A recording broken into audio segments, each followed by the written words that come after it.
Hi. Sorry, camera's the other way around. It's down here now, and usually I'm used to it up here.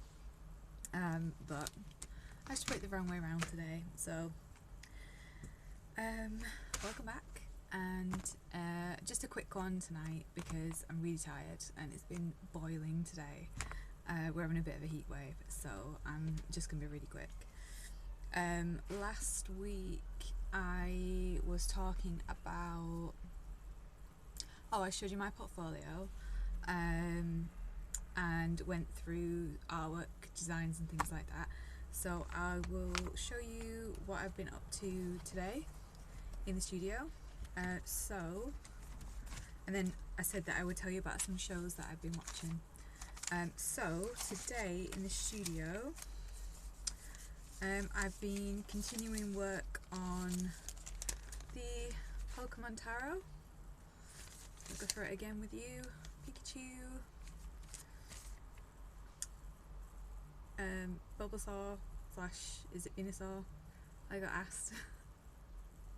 Psyduck, which I don't think was done last week, and Gengar. And then I did another piece based on the Gengar one today. I pulled him off the tarot card and sort of played around with making his tongue look like it's sticking up, and also, thank you for the follow, thank you. And also, played around trying to make his tongue look like it was stuck up when I took him off here, and played around with what would be his shadow. So this is what I did. I took him off there, and it's a really rough one, and put him on there as a potential other piece or range of ideas that I could do. Let me know if you like this kind of idea, and I may do it with the other ones as well. I may take them off the cards and kind of bring them out a bit more. So yeah, let me know for that, because that was just me playing around, and I thought I would ask how that is. And then what I decided to do was, you might remember the Eevee one from last week, the Wheel of Fortune one.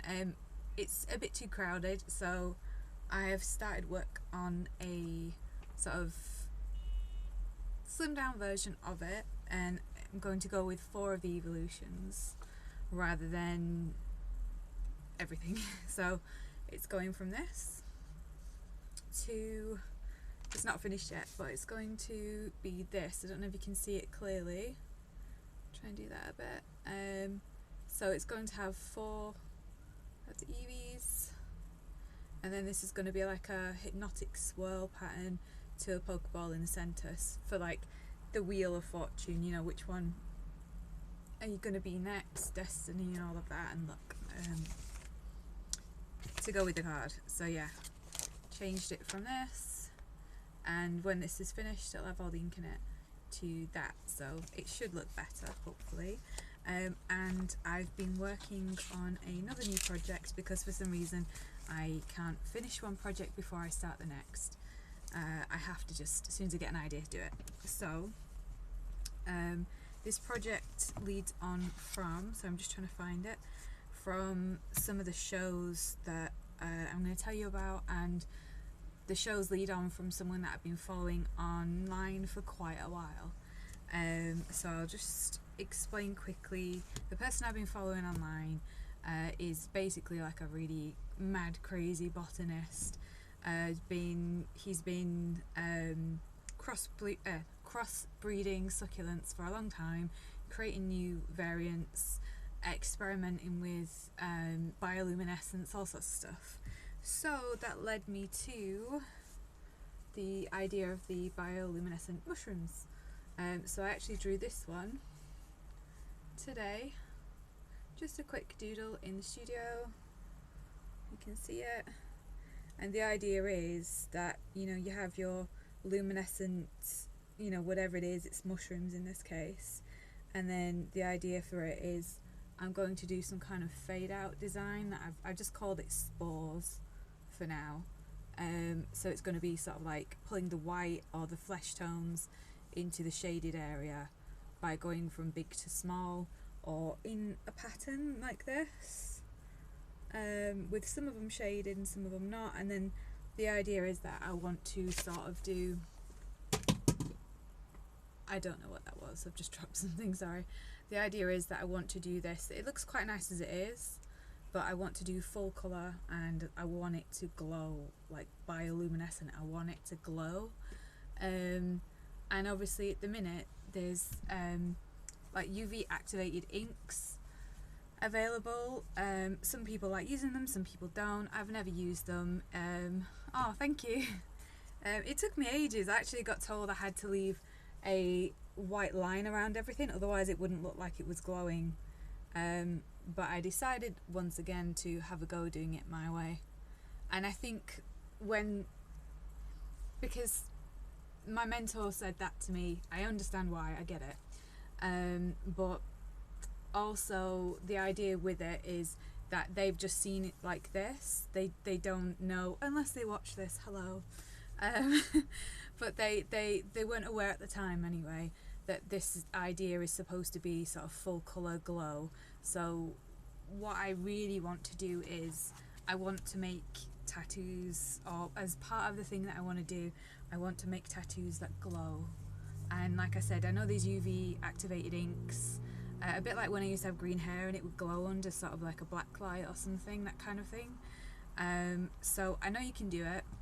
I haven't used those yet. I may experiment with them when I'm allowed to tattoo, and see. I may do a design that's glowy like this, maybe a more simplified one like that, just to see kind of, you know, just how it turns out. But the mad crazy botanist that I've been following for a long time has actually started to develop pigments through a long process where, if you watch this program that I'm going to recommend in a minute, a specific episode is based on it, and they talk about it so you can actually see what I'm talking about. But he's developed a pigment that he mixed. Originally he stuck it onto dried plants and then set it in some kind of preserving liquid, and now he's obviously not telling anyone the exact thing he's doing, but he seems to have mixed this pigment into some kind of paint, and he's dipping the plants in it. And if you go and have a look at his Instagram, he's called Tyler Thrasher, and I think his Instagram is Tyler Thrasher Art. But yeah, Tyler Thrasher. And basically, if you go and look at that, these plants just, not only, it's like glow in the dark to the extreme. They don't just glow in the dark, they change colour as well. It's really cool. And I've actually reached out to him to ask if it would ever be possible to please make, you know, if it's safe to do so, please consider making some inks, because I really want to use them. Some tattoo inks, not drawing inks. So yeah, if that is possible, if he ever gets back to me, I'll let you know. I don't think he will, but he might do, and it might actually eventually be a thing. And if it is, that's the kind of stuff that I want to use to create these kind of things. But if not, there are the UV activated inks currently available. Some are different colours, and then some's kind of like a general clear glowy one that I guess you could mix with some other colours to create a similar effect, but they won't just glow, they will only be visible where you've used that ink under a black light. So if you go out to a club, or if you have like a UV like little light or something, whereas what I want to do would literally be like glow in the dark to the extreme, and could change colour of the pink. The colour changing one might possibly taint the ink and taint the look of the tattoo possibly, but maybe if you did more of a plain one, or single colour or something. But the idea of that is that, you know, you're out and about during the day. Like, imagine my shoulder had it mixed in, and then out and about during the day it'd be sort of charging it. Obviously don't have your tattoos out in full sun, but if general daylight, even through your clothes, your t-shirt, whatever, got to it, and then as soon as you go into a slight shadow like that, you know, slight shadow over it, it would start to light up a little bit, and obviously, you know, get stronger and stronger the darker shadow that you went in. So that's what I would really like to do as part of my future sort of style for tattoos. But there isn't a ink available for that. Right at the moment there's only the UV ones, so I shall be experimenting with them eventually, but if this becomes available, if he ever gets back to me, I will let you know. And then they will look amazing, as long as they're safe. But yeah, I am going to go through now some of the shows that I've been watching recently. It's not all of them, it's just some of them I've been watching, and they're not all about tattoos. One of them actually is, but they're not all about tattoos. They're just general sort of art, creative, sciencey things, just to kind of get your juices flowing and get some ideas going and things like that, you know.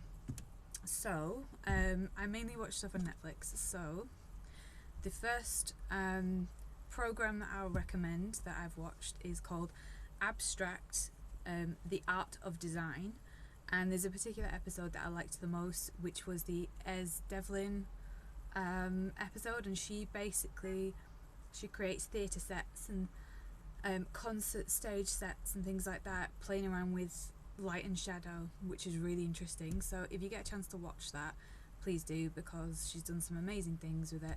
She's played around with the perspective, with the sizes of the spaces. Like, one of the things she did was she did this really tiny theatre where everyone was stood pretty much up against a brick wall at the back. It was very small, and she made that brick wall disappear and look like a vast emptiness through rain as well. So rain was the curtain for the plays, and it was really cool, and the rain was lit up and that.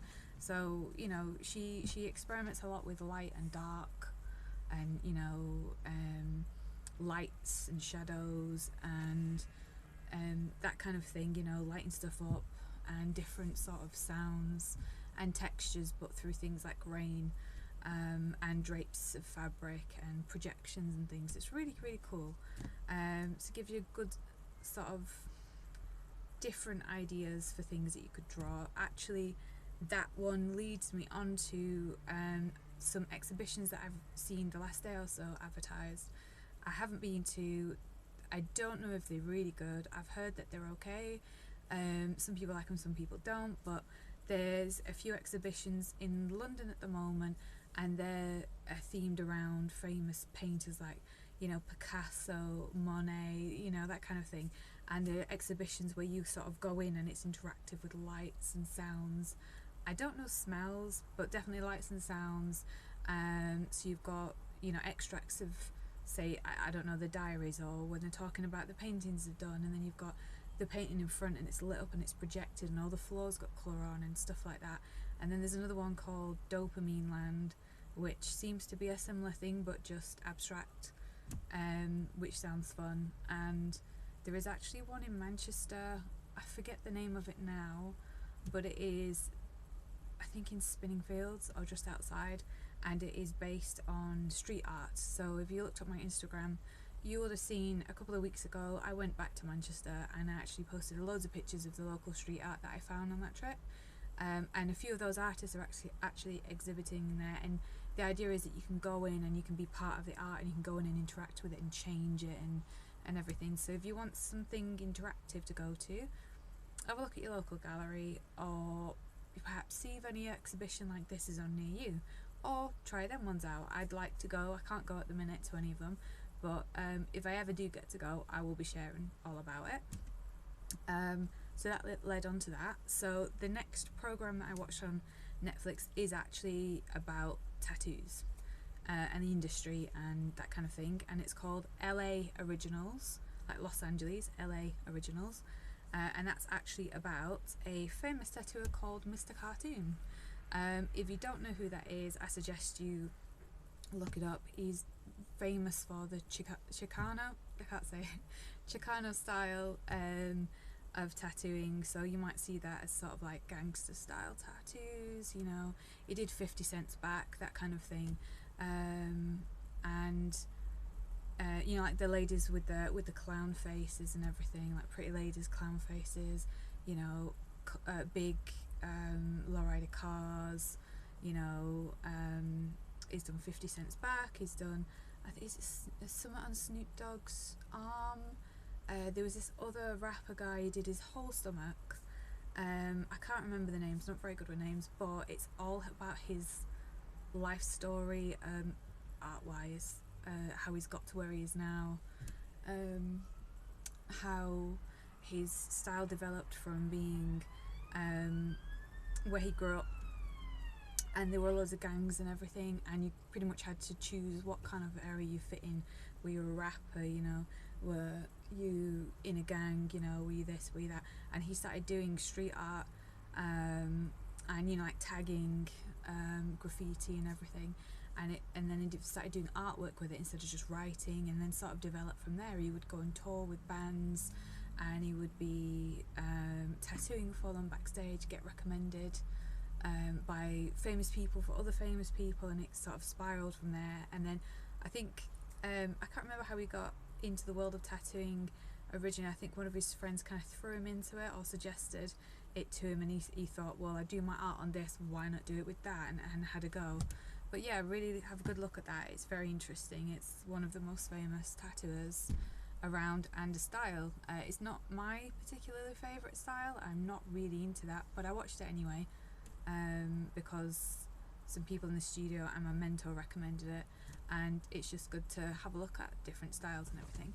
So the other one that I watched on Netflix that I'll recommend is actually the one that relates to all of this, and features the Tyler Thrasher guy, and the series is called, sorry, I've got them written down, the series is called The Future Of, and if you go to episode 3, it's all about houseplants.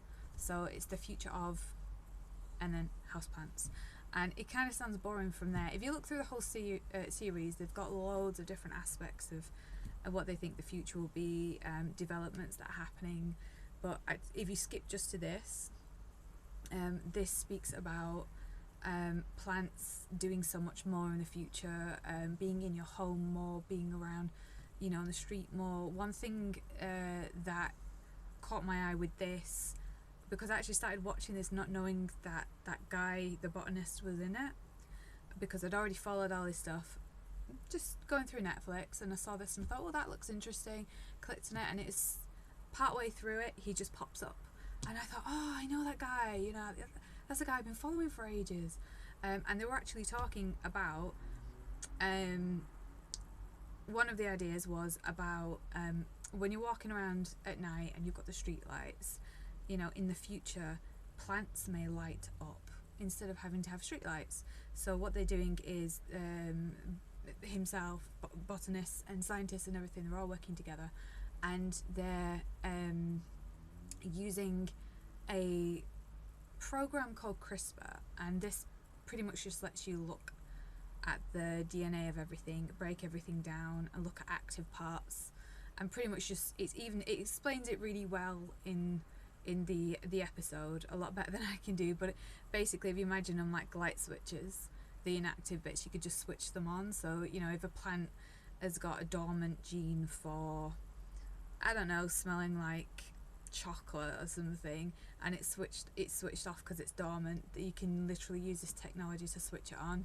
The plant will start smelling like chocolate. You can also use it to program plants. I mean, they are working, I've heard of CRISPR before, they are working with it for genetics for non-plants as well, but this episode was just talking about household plants and streetlights and that. So what they're doing is, one of their ideas is to get extracts from things like jellyfish that are naturally bioluminescent, and somehow insert that into plant DNA so that plants then can glow and light up, like really, really glow like a light, and maybe not as bright as, say, these lights, but, you know, glow like ambient lighting.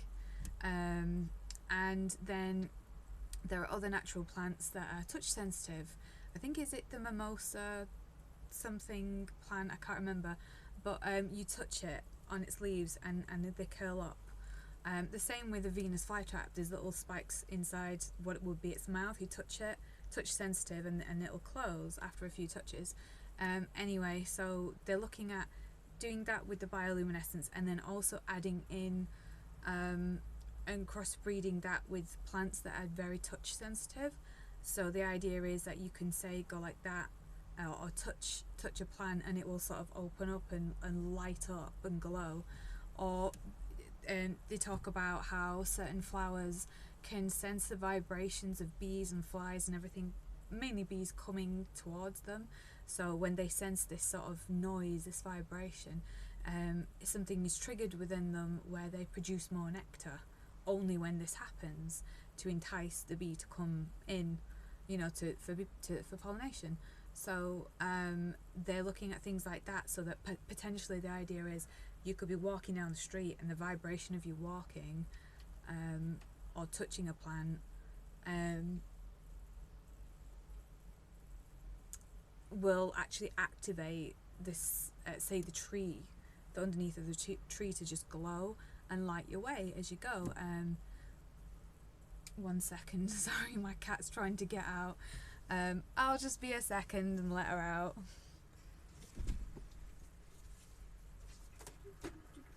Hello, are you going out? Go on then. Here we go. There you go.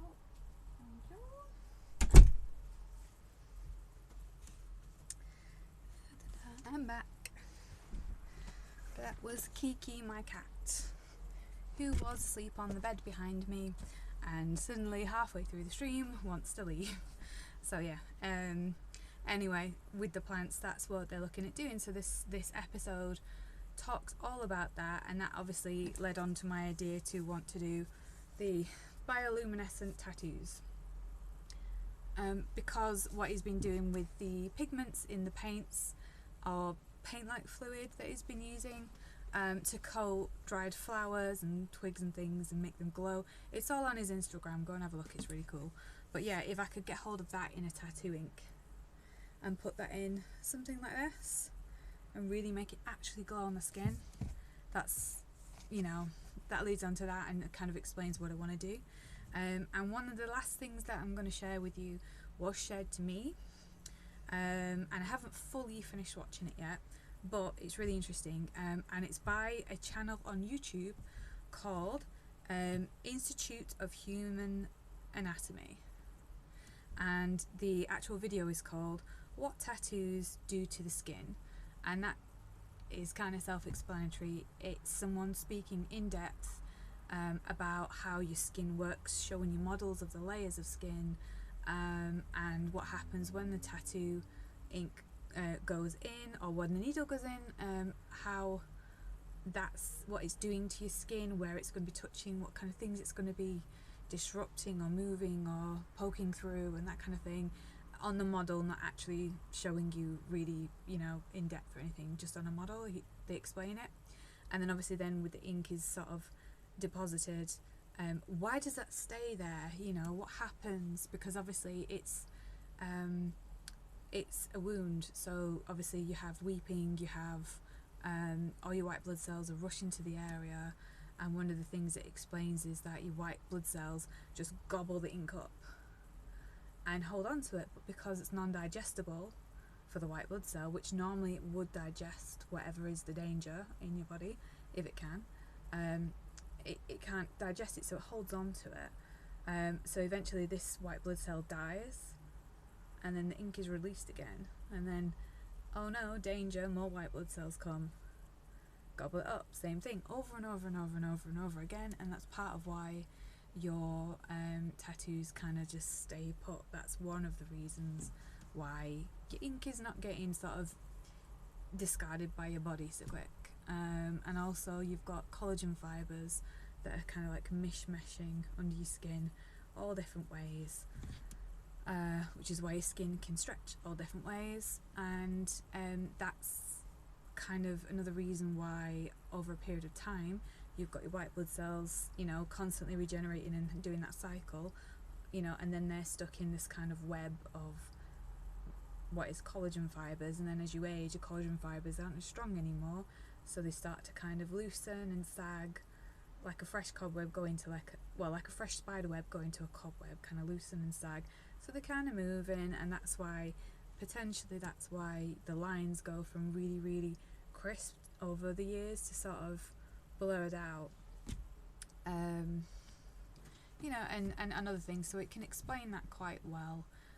It's quite a long video, but if you are interested in tattoos, whether you've just got a general interest in them, how they are put in the skin and stay in the skin, or if you're like me, you're an apprentice or you want to be an apprentice, or even if you're actually a tattooist right now and you want to show someone an informative video like me, you know, you've got an apprentice upcoming and you want to show them something to help them, because my mentor didn't show me this, my partner showed me this, he just come across it. But had my apprentice, why do I keep saying that? Had my mentor, I said apprentice so many times, if my mentor actually had seen this and shown it to me, then it would have been really useful. So yeah, I've been passed on to me, I'm passing it on to you, I recommend it. I will, I'm not sure how I can save this list for people watching this, because I'm going to save this video to YouTube as always, so I'll try and put the names of these shows and everything in the description, and the name of that guy in the description of the YouTube video. Other than that, I will potentially make a post about it on Instagram, or if you message me, I've got them written down so I can kind of just let you know which one was which. But yeah, that's it really, what I've got for you this week. So yeah, I didn't know that either. I kind of knew a little bit, but I didn't know about the white blood cells gobbling it up and holding it there, and that they couldn't digest it. I just assumed obviously your body would break stuff down, or that it's somehow just held in the collagen or something. I didn't realise, which is why obviously it's helpful to know, because now I can explain that. And like I said, there might even be like fully, you know, fledged tattooists out there that generally know, and maybe they don't know in depth to explain to someone. So it'd just be really good information in general all around for anyone wanting to tattoo or tattooing or has an interest in tattoos, or even just skin, how pigments can stay in your skin. Because I remember back in school there were kids, I didn't do this, but there were kids that are like, oh yeah, I'll do a tattoo, you know, and they'd get, don't do this by the way because it's really dumb, but and it can cause an infection, it's really bad, but they would get pen, like a biro ink, and then they'd get the blade from their pencil sharpener, and then they'd just, they'd get their compass, the needle from the compass, and they'd dip it in, or they'd make a cut and they'd put the ink in, and then they'd try and, you know, tattoo people like that. And it explains now, or even when people have accidentally got stabbed with a pen or pencil, or had someone do it to them or whatever, it explains. I know a few people who've done that. I remember, I think it was in maths class, and someone come with, oh, do you want a tattoo? And I, at the time I was like, tattoos. But especially not those type. You don't want the classroom tattoos. No. Just don't. And if you've got them, I'm sure you've got memories attached to them, and I'm sure they're probably still there to some degree, and now you know why. It's because your white blood cells. So yeah, I recommend that. I'm gonna go back and fully watch that. I'll be taking notes and everything. But that's everything I've got for you this week, I think. Is it? I think it is. I've not done too much. I didn't feel great over the weekend, but yeah, outfit checks. This is a really old top that I wore when I not only got my shoulders done, but I got my little moth. It's really tight, I can't stand up here properly. My chair is literally against the drawers at the back. But yeah, yeah, but I've got loads of other tattoos, but I'm not like stripping off and showing them. I don't know if you can hear that. There's some sirens going off outside. It's right near a road. It gets nice and busy. Great, just what we want. I'm not showing all my tattoos on a stream. You can see them.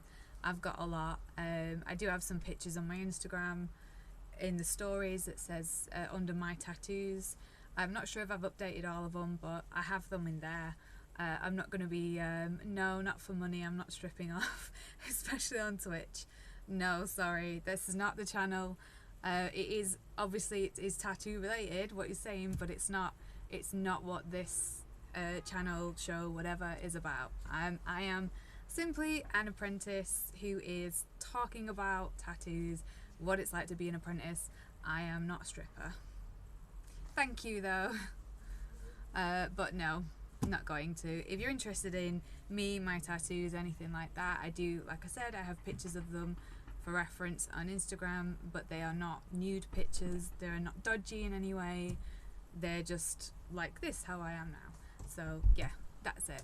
So thank you, but no. Yeah, so go and check out the shows. That's everything I've got for you this week.